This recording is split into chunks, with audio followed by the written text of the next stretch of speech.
Good morning. I wanted to put this out there because it's bothering me, and I wanted to share this. This is something that I have came to the conclusion of after 16 years of not constant, but consistent seeking, truth seeking and information receiving and, spiritual growth. I have realized what the truth is. The truth is not concrete, and the truth is endless.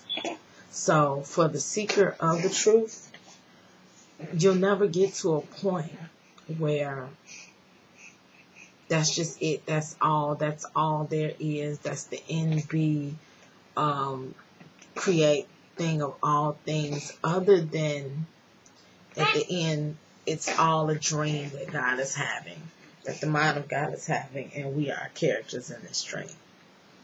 And we play out the dream. It's a never-ending dream.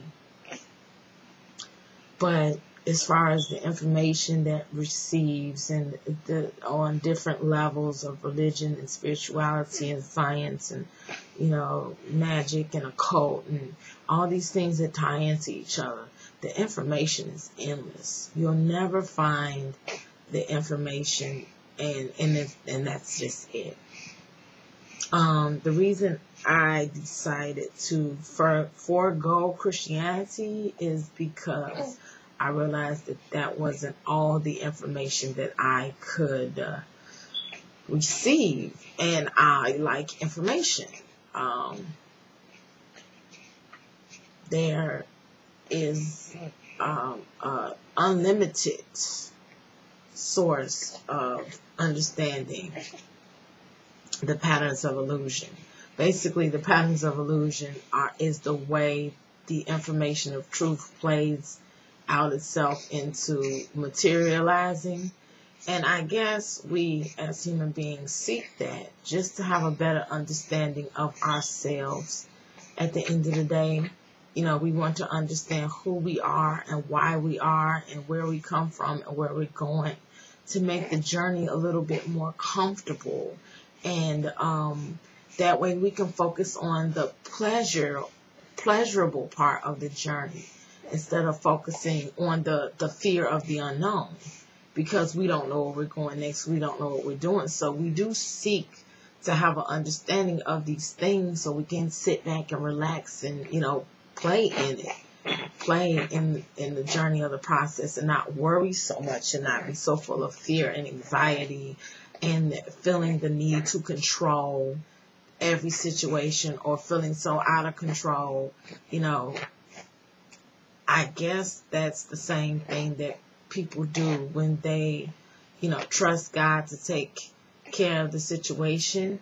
The only problem is I have found that even in doing so, there's still a sense of anxiety and fear. You never get to a point where there's complete peace and knowing and deep down truth resonating, knowing that everything is going to be all right.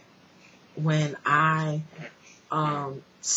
observe people that pray and believe, they still have this fear of life, of bad things happening, that it kind of consumes them at times. I've seen people that believe in their God, and then as soon as a tragedy strikes, they are panicking and they are freaking out. And as soon as something goes wrong, they are consumed with negative emotions about whatever it is that went wrong. And they never find this piece of, even in the midst of wrong, it's still all right. I mean, I've seen glimpses of it.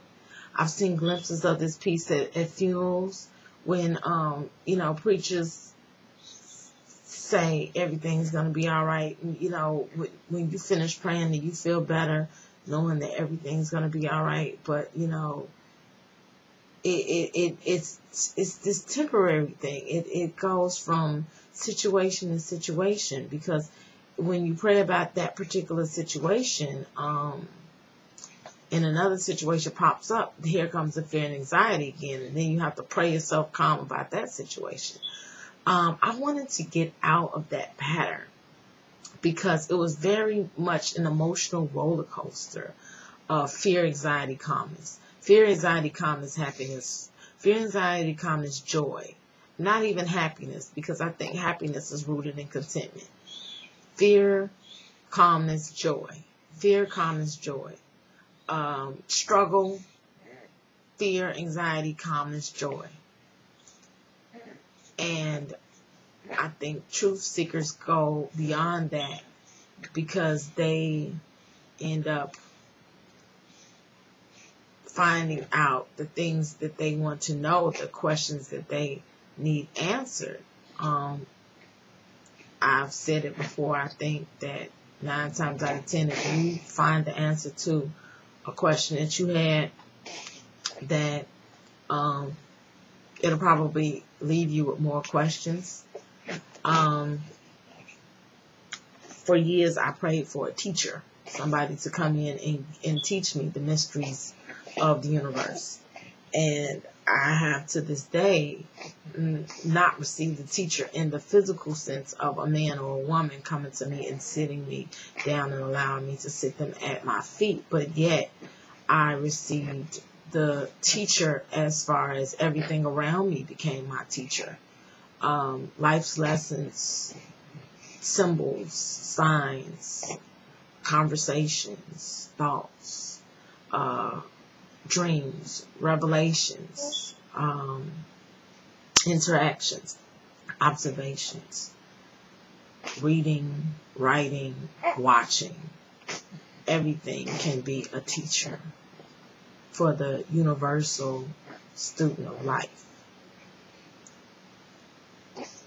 I just wanted to jump to the end of what it is you're searching for and honestly tell you that to have fun in your search, to have fun in the seeking, and to look at it as fun.